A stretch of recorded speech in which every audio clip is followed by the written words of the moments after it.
పోటీ పరీక్షల్లో మనకి ఈ అర్థమెటిక్స్ సబ్జెక్ట్లో ఎక్కువగా ప్రాముఖ్యత ఉన్నది పర్సంటేజ్ అనే టాపిక్ చెప్పుకోవచ్చు. పర్సంటేజ్ అంటే శాతములు అంటాం. ఇందులో బేసిక్ కాన్సెప్ట్స్ అంటే కనీసం మనకు ఉండాల్సిన పరిజ్ఞానం ఏంటంటే, ఒక చిన్న ఉదాహరణ తీసుకుంటే, ఒక విద్యార్థికి ఒక పరీక్షలో 120 మార్కులకి 60 మార్కులు పొందాడు. Student secured 60 marks out of 120. ఒక పరీక్షలో ఒక విద్యార్థి 120 మార్కులకి జరిగిన పరీక్షలో 60 మార్కులు పొందాడు. మనందరికీ తెలుసు, వాడుక భాషలో వాడుతుంటాం. ఈ 60 అనేది 120లో సరిగ్గా సగం హాఫ్ అంటే అది 50% సమానం, 50%. సో ఒక విద్యార్థి ఒక పరీక్షలో 120 మార్కులకి పరీక్ష రాసి 60 మార్కులు పొందాడు. ఈ 60 అనేది 120లో సరిగ్గా సగం, హాఫ్. ఈ సగం అంటే 50%, 50% సమానం.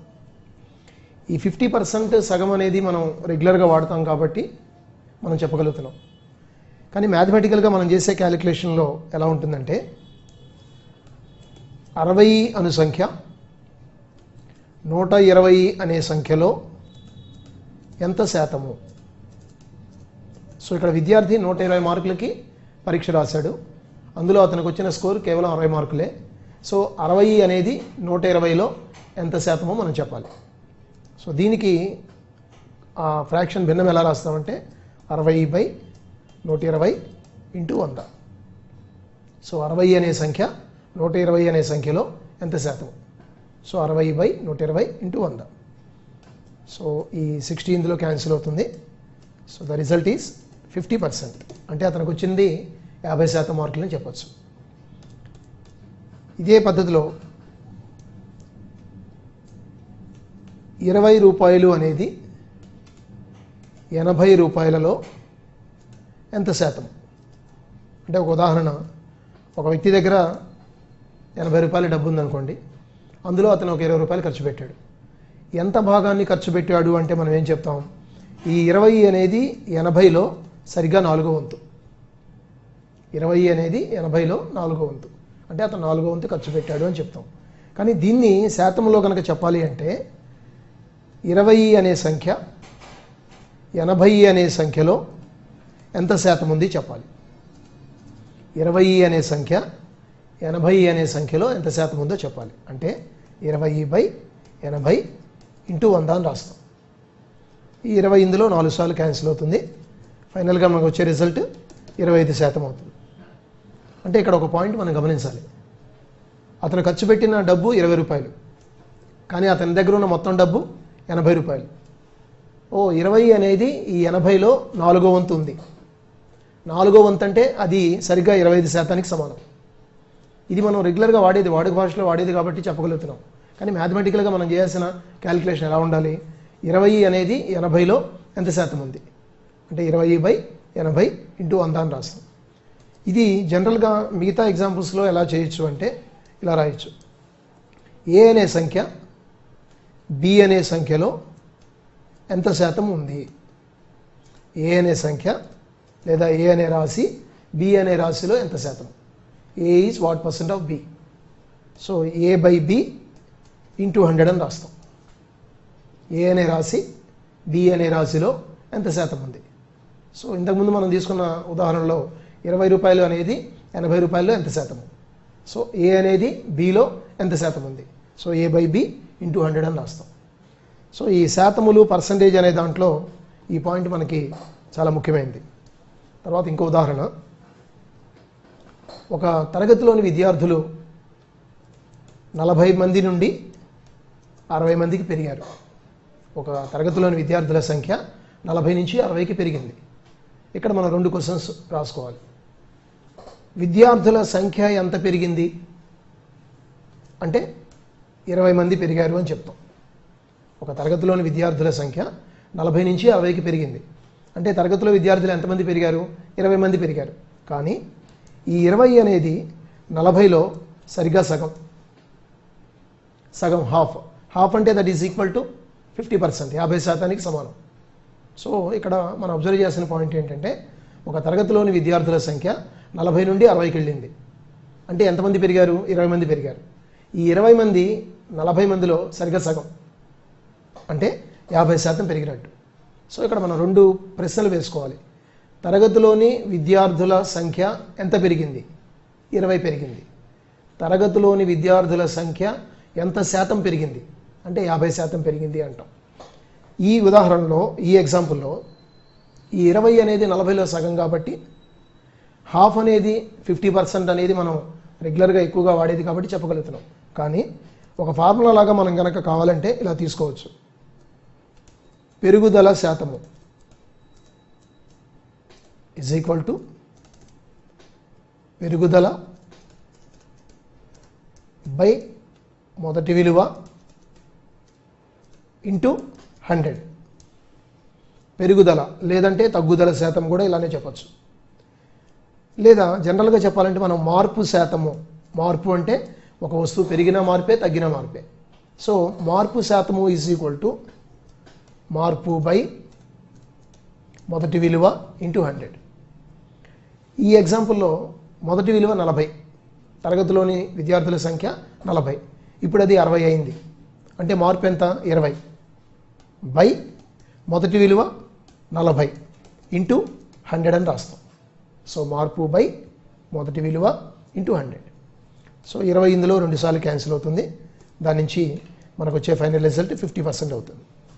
సో పర్సంటేజ్ ఆఫ్ చేంజ్ అంటే మార్పు అనేది శాతంలో కనుక చెప్పాలి అంటే మార్పు బై మొదటి విలువ ఇంటూ 100 అని రాస్తాం. ఇంకొక ఉదాహరణ, ఒక వ్యక్తి నెలసరి ఆదాయము 18,000 రూపాయల నుండి 15,000 రూపాయలకి తగ్గిందనుకోండి. ఒక వ్యక్తి నెలసరి ఆదాయము 18,000 రూపాయల నుంచి 15,000 రూపాయలకి తగ్గింది. అతని ఆదాయం ఎంత తగ్గింది అంటే ఏం చెప్తాం? 3,000 రూపాయలు తగ్గింది అని చెప్తాం. కానీ అతని ఆదాయం ఎంత శాతం తగ్గింది అని అడిగారు అనుకోండి, మార్పు అంటే ఇక్కడ మీరు గమనించాలి, మార్పు ఇక్కడ వచ్చిన మార్పు ఏంటి? తగ్గుదల. ఒక రాశి పెరిగిన మార్పే లేదా తగ్గిన మార్పే. సో ఒక వ్యక్తి నెలసరి ఆదాయం 18,000 రూపాయల నుంచి 15,000 రూపాయలు అయింది. అంటే అతని నెలసరి ఆదాయం ఎంత తగ్గినట్టు? 3,000 రూపాయలు తగ్గినట్టు. సో ఆ తగ్గుదల ఎంత శాతము అని అడిగితే ఇలా రాయాలి, మార్పు బై మొదటి విలువ అంటే 18,000 ఇంటూ 100 రాస్తాం. సో మార్పు బై మొదటి విలువ ఇంటూ 100. సో ఇక్కడ ఈ 3 ఇందులో 6 సార్లు క్యాన్సిల్ అవుతుంది. బికాస్ క్యాలిక్యులేషన్స్ కూడా మనం చేయాల్సిన పనే కదా, it's a part of our job. ఈ 3 ఇందులో 6 సార్లు క్యాన్సిల్ అవుతుంది. ఈ రెండిట్లో కామన్గా 2 క్యాన్సిల్ చేస్తే 50/3. 50/3 అనే దాన్ని మిశ్రమ భిన్నంలో కనుక మారిస్తే 16/2/3 అవుతుంది. సో ఇక్కడ 2 ప్రశ్నలు మనం వేసుకోవాలి. వ్యక్తి నెలసరి ఆదాయము ఎంత తగ్గింది? 3,000 రూపాయలు తగ్గింది. అతని నెలసరి ఆదాయం ఎంత శాతం తగ్గింది? 16/2/3% తగ్గింది అని చెప్పచ్చు. అంటే ఈ 2 ప్రశ్నలు బట్టి మనం ఏం చెప్పచ్చు? ఒక రాశి పెరిగినా లేదా తగ్గినా ఆ మార్పుని శాతంలో కనుక చెప్పాలి అంటే మార్పు శాతము ఈజ్ ఈక్వల్ టు మార్పు బై మొదటి విలువ ఇంటూ 100 అని రాస్తాం. సో ఇప్పటివరకు మనం 2 ప్రాథమిక సూత్రాలను నేర్చుకున్నాం. ఏ అనే రాశి బి అనే రాశిలో ఎంత శాతము అంటే ఏం రాయాలి? A/B ఇంటూ 100 రాయాలి. అలానే ఒక రాశి పెరిగినా లేదా తగ్గినా దాన్ని శాతంలో కనుక చెప్పాలంటే మార్పు బై మొదటి విలువ ఇంటూ 100 అని చెప్తాం. సో ఈ 2 పాయింట్స్ మనకి ప్రాథమిక సూత్రాలు కనుక తెలిస్తే దీని నుంచి మనం శాతం అనేది రాయొచ్చు. తర్వాత ఇంకొక బేసిక్ పాయింట్ మనకి రావాల్సింది 50%, 50% అంటాం. 50% అంటే మనం హాఫ్ అని చెప్పచ్చు, సగం అని చెప్పచ్చు. ఇక్కడ ఈ 50% ఈజ్ ఈక్వల్ టు హాఫ్ అన్నప్పుడు మీరు గమనించాల్సింది ఏంటంటే ఈ పర్సంటేజ్ అనే సింబల్ ఉన్న చోట, ఆ పర్సంటేజ్ అనే గుర్తున్న చోట బై 100 రాయాలి. బై 100 అంటే 100 అనేది డినామినేటర్లో హారంలో రావాలి. సో 50%, 50/100. 25%, 25/100. అది దట్ ఈజ్ ఈక్వల్ టు 1/4. అదే మాదిరిగా 30%, 30/100. సో ఇక్కడ సున్నాలు క్యాన్సిల్ చేస్తే మనకి 3/10 మిగులుతుంది. సో మనం గమనించాల్సింది ఏంటంటే పర్సంటేజ్ అంటే శాతము అనే గుర్తు కనుక ఉంటే పర్సంటేజ్ అనే సింబల్ ఉన్న చోట మనం బై 100 రాయాలి. 100 అనేది హారములో డినామినేటర్లో రావాలి. So the symbol percentage must be replaced by 1/100. So ఈ ప్రాథమిక సూత్రం మనకు తెలియాలి. తర్వాత పర్సంటేజ్ శాతము అంటున్నాం. అంటే ఏంటి? 120 మార్కులకి పరీక్ష నిర్వహించినప్పుడు అక్కడ విద్యార్థికి 60 మార్కులు వస్తున్నాయి. అంటే అతను సగం మార్కులు తెచ్చుకుంటున్నాడు. అదే పరీక్ష 100 మార్కులకి కండక్ట్ చేస్తే అతనికి ఎన్ని మార్కులు వస్తాయి? సగం అంటే 50. దాన్నే 50% అంటున్నాం మనం. సో శాతము పర్సంటేజ్ అంటే ద రిజల్ట్ ఫర్ ఎవ్రీ 100. 100కి ఎంత, 100కి ఎంత అని మనం క్యాలిక్యులేట్ చేస్తే దాన్ని శాతము అంటాం. అదే పర్సంటేజ్ అనే సింబల్ ఉన్న చోట, శాతము అనే గుర్తున్న చోట మనం ఏం రాయాలి? బై 100 రాయాలి. సో ఈ ప్రాథమిక సూత్రాలు కనుక తెలుసుకుంటే మనం ఇందులో ఉన్న ప్రాబ్లమ్స్ని ఈజీగా చేయొచ్చు. మీకు ఇక్కడ ఉదాహరణకి కొన్ని ప్రశ్నలు ఇవ్వడం జరిగింది. ఈ దిగువ ఉన్న వాటిని భిన్నములుగా మార్చండి. Express the following as a fraction. 24%. So ఇక్కడ పర్సంటేజ్ అనే సింబల్, శాతము అనే సింబల్ ఉన్న చోట బై 100 రాయొచ్చు. ఇక్కడ రెండిట్లో కామన్గా 4 క్యాన్సిల్ అవుతుంది. సో కాబట్టి మనం 6/25గా మార్చవచ్చు.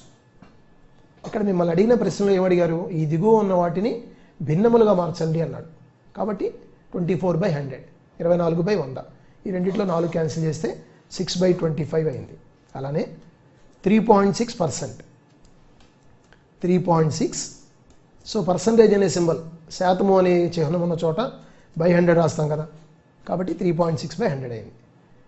దీన్ని మనం 36/1000 అని రాసుకోవచ్చు. ఇక్కడ న్యూమరేటర్లో అంటే లవములో పాయింట్ తర్వాత ఒక ప్లేస్ ఉంది కాబట్టి మనం హారంలో ఒక 0 రాయొచ్చు. సో 3.6 అనే దాన్ని మనం 36/10గా రాసుకుంటే ఇలా వస్తుంది. ఈ రెండిట్లో 4 క్యాన్సిల్ అవుతుంది.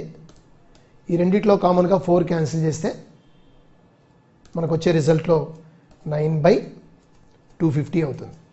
9/250.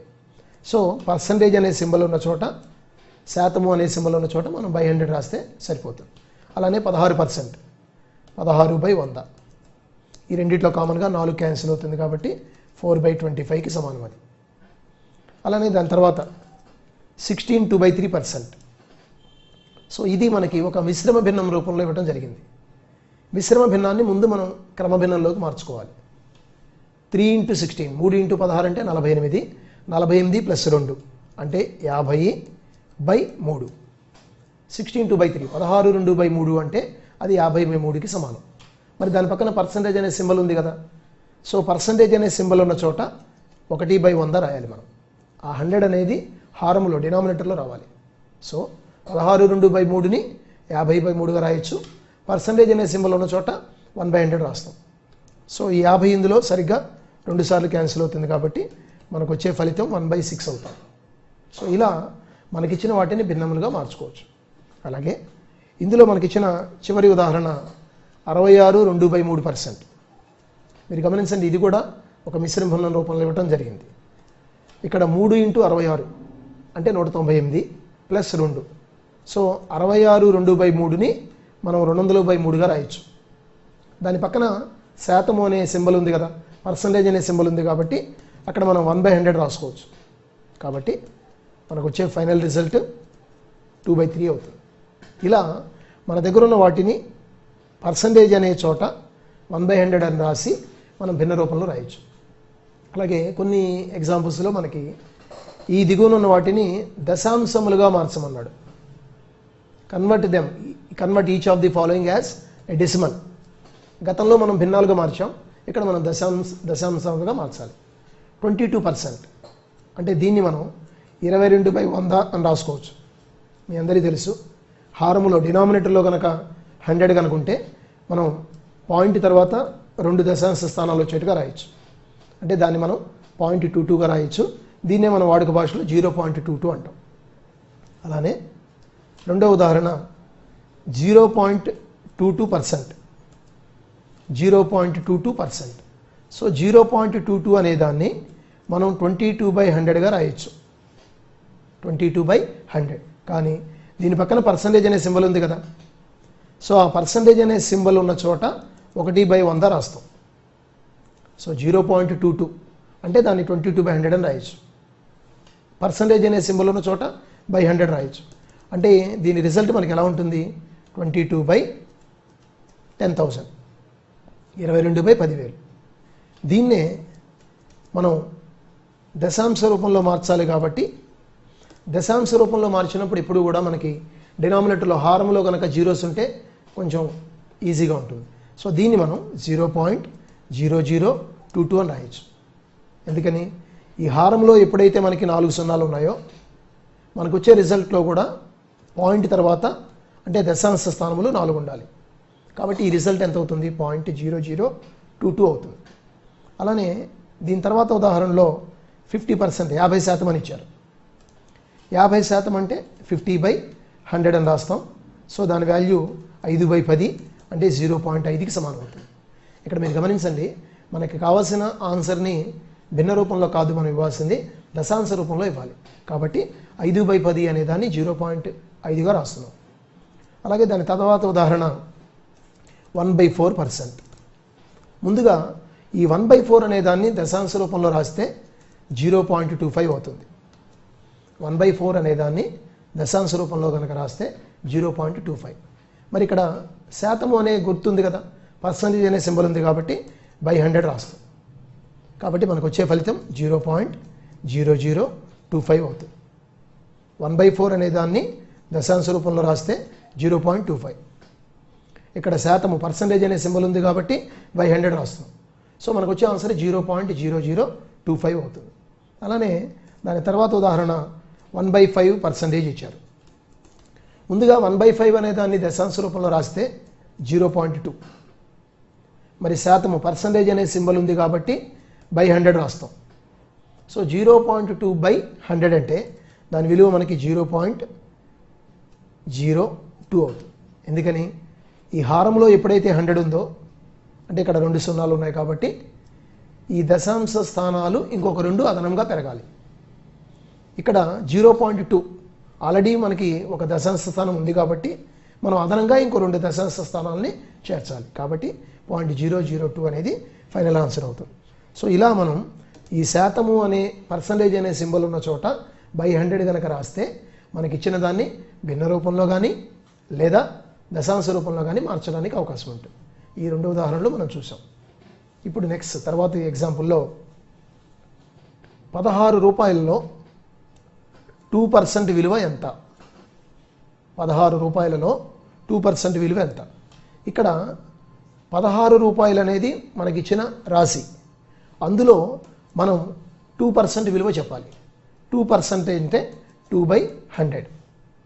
కానీ ఇక్కడ మనం గమనించాల్సింది ఏంటంటే మనకు కావాల్సిన ఆన్సర్ పైసల్లో కావాలి. మనం we are interested in the result in terms of paisa. మనకు కావాల్సిన ఆన్సర్ పైసల్లో చెప్పాలి. కాబట్టి ఈ 16 రూపాయలు అనే దాన్ని మనం ముందు పైసల్లో మార్చుకోవాలి. సో 16 రూపాయల్లో 2% విలువ ఎంత? 16 రూపాయలు అనే దాన్ని పైసల్లో రాసాం. దాంట్లో మనకి 2% కావాలి అంటే 2/100. సో ఇక్కడ 2 జీరోస్ క్యాన్సిల్ అవుతున్నాయి.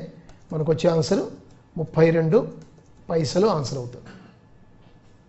సో మనకిచ్చిన మొదటి క్వాంటిటీని పైసల్లో రాసుకోవడం అనేది ఇక్కడ ఇంపార్టెంట్. అలానే నెక్స్ట్ ఎగ్జాంపుల్లో 30 రూపాయలలో 7.5% విలువ ఎంత? 30 రూపాయలలో 7.5% విలువ ఎంత? ఇక్కడ 30 రూపాయలు అనేది మనకి ఇచ్చిన క్వాంటిటీ, అందులో మనం 7.5% చెప్పాలి. 7.5 అంటే మనకి మిశ్రమ భిన్నంగా ఇచ్చారు. 7.5 అంటే ఎంత అవుతుంది? అది 15/2, 15/2. మరి పర్సంటేజ్ అనే సింబల్ ఉన్న చోట శాతము అనేది ఉంది కాబట్టి ఇక్కడ బై 100 రాయాలి. సో 30 రూపాయలలో 7.5%, 7.5 అంటే 15/2, పర్సంటేజ్ అనే సింబల్ ఉంది కాబట్టి 1/100 రాస్తున్నాం. సో ఇక్కడ 0 క్యాన్సిల్ అవుతుంది. తర్వాత ఈ రెండిట్లో కామన్గా 5 క్యాన్సిల్ చేయొచ్చు. 5 ఇందులో 3 సార్లు, 5 ఇందులో 2 సార్లు. ఇంకంతకన్నా మనకి క్యాన్సిలేషన్కి అవకాశం లేదు. సో 3 × 3, 3 × 3 అంటే 9/2 × 2 అంటే 4, 9/4. దీనిని 2/1/4 అని రాయొచ్చు, లేదా మనకిచ్చిన ఆప్షన్స్లో పాయింట్స్లో కనుక ఇస్తే దాన్నే 2.25 అని కూడా రాయొచ్చు. సో మనకిచ్చిన ఆప్షన్స్ని బట్టి మనం నిర్ణయం తీసుకుంటాం. భిన్న రూపంలో ఇస్తే